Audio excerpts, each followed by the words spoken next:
దేవునికి మహిమ కలుగునుగాక. ప్రియులారా, మనం మానవులమైన మనం ఒకటి జ్ఞాపకం చేసుకోవాలి. ఎందుకంటే దేవుడు అనేవాడు మనం సృష్టించాడు కనుక, మనల్ని పుట్టించాడు కనుక దేవుడిని అనేవాడికి మనం భయపడాలి.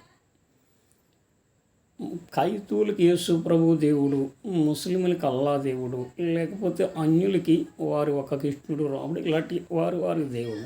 ఎవరి దేవుడు గొప్పతనం వారికి ఉంటుంది. ప్రతి గ్రంథంలోని కూడా రాసి ఉంటుంది.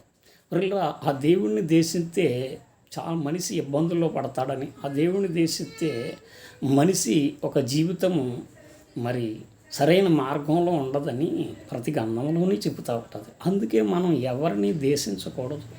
ఏ మతాన్ని లేకపోతే దేవుడని వారి భక్తి వారిది కనుక వారి దేవుడిని మనం దేశించకూడదు, మన దేవుడిని వారి దేశించకూడదు. ఎవరి దేవుడు వారికి గొప్ప.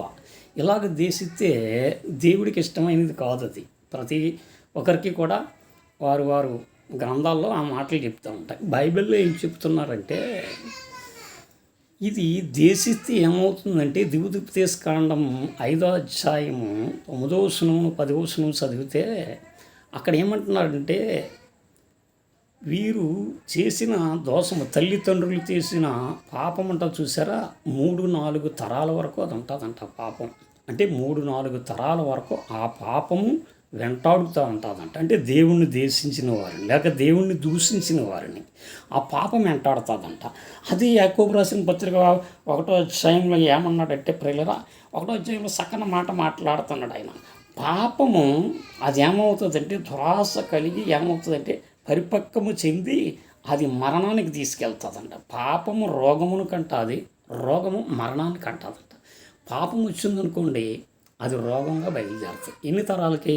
3-4 తరాలకి ఆ పాపం వచ్చినప్పుడు ఆ పాపం 3-4 తరాల వరకు ఏం చేస్తుందంటే రోగాలై పీడింతుంది అన్నమాట. ఆ రోగం వచ్చి ఏం చేస్తుందంటే మరణంలోకి తీసుకెళ్ళిపోద్ది.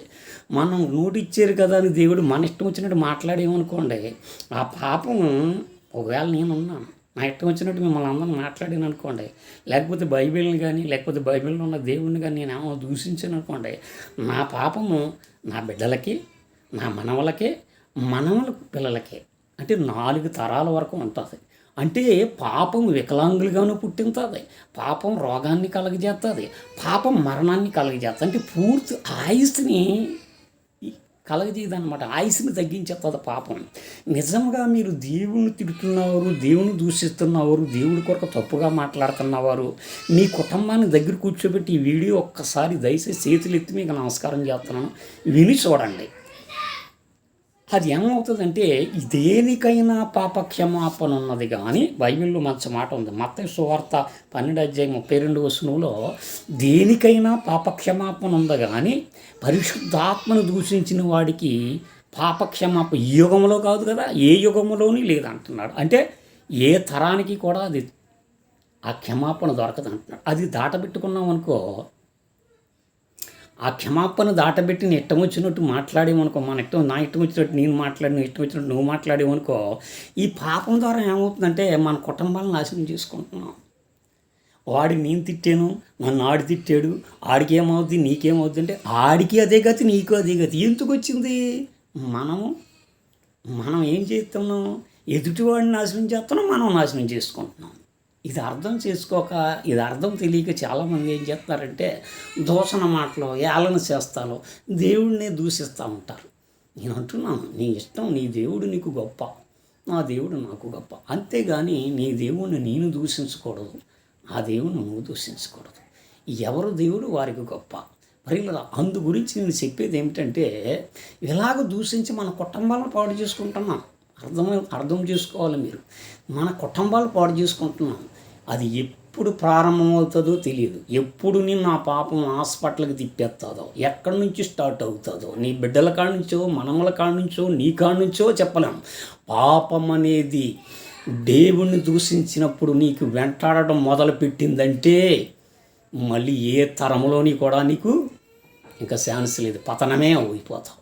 ప్రియులరా, ఆ పతనంలోనికి వెళ్ళిపోవాలని నేను కోరుకోవట్లేదు, అలాగ ఉండాలని నేను కోరుకోవట్లేదు. దయచేసి అందరూ ఆరోగ్యంగా ఉండాలి, అందరూ సంతోషంగా ఉండాలి, అందరూ దేవుణ్ణి, నీ ఇష్టం వచ్చిన దేవుణ్ణి నువ్వు మనసారా ఆరాధించుకోవాలి, నా ఇష్టం వచ్చిన దేవుణ్ణి నేను మనసారా ఆరాధించు.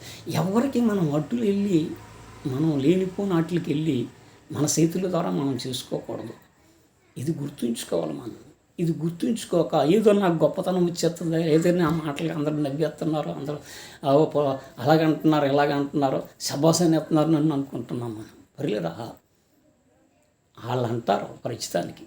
తర్వాత మన పతనం వచ్చినప్పుడు, మన పాపం పరిపక్వమైనప్పుడు ఎవరు వచ్చినా ఏం పని అవ్వదు. అప్పుడు ఎక్కడికి వెళ్ళినా పని అవ్వదు. యేసుప్రభు అని మనిషి కుమారుడిగా ఉన్నప్పుడు ఒకవేళ నన్నా పర్వాలేదు అన్నాడు ఆయన. అంటే పరిశుద్ధాత్మగా మారినప్పుడు మాత్రం అన్నాడు. ఇప్పుడు పరిశుద్ధాత్మగా ఉన్నాడు కనుక మనం ఏ దేవుణ్ణి కూడా, పరిశుద్ధాత్మ కలిగిన వ్యక్తి కూడా ఎవరిని దూషించడం. నిజంగా పరిశుద్ధాత్మ కలిగిన వ్యక్తి ఉన్నాడు అనుకోండి, ఏ వ్యక్తిని సరసాలను దూషించడానికి ఇష్టపడడం. ఎందుకంటే దోషణ వారి నోటంపట రాదు. ఎందుకంటే వారు కూడా మార్పు పొందాలని ఆలోచన కలిగి ఉంటారు. స్టెఫను గురించి చూసినప్పుడు, అపొస్తలుల కార్యములు స్టెఫను గురించి చూసినప్పుడు ఆయన పరిశుద్ధాత్మతో నిండుకున్నవాడై ఉండి అతను రాళ్లతో కొడుతున్నప్పటికీ కూడా ప్రభువా వీరిని క్షమించు అన్నాడు. ఎందుకంటే ఆత్మ కలిగిన వాడు. ఆ క్షమాపణ అపొస్తలులైన పౌలుకు దొరికింది. లేకపోతే అప్పుడే స్టెఫను ఆత్మ కలిగిన వాడు కనుక ఒక దూషణ మాటలు అతను దూషించినందుకు ఆ మాట క్షమించమని ఆ స్టెఫను అనకపోతే అపొస్తలులైన పౌలుకి క్షమాపణ ఉండేది కాదు. అది లేకుండా ఉంటుందేమో అని తొందరపడి ఆ దేవుని వేడుకుని, ప్రభువా వీరు ఏం చేస్తున్నారు వీరికి తెలియదు, వీరిని క్షమించు అని ప్రార్థన చేశాడు మోకాళ్ళుని. ఆ క్షమాపణ పౌలుకు దొరికింది. గొప్ప సేవకుడిగా మార్చబడ్డాడు. పిల్లరా, క్రైస్తవ జీవితంలో అయినా మనము కూడా దేవుడు ఆత్మను పొందుకునేవారుగా ఉండాలి.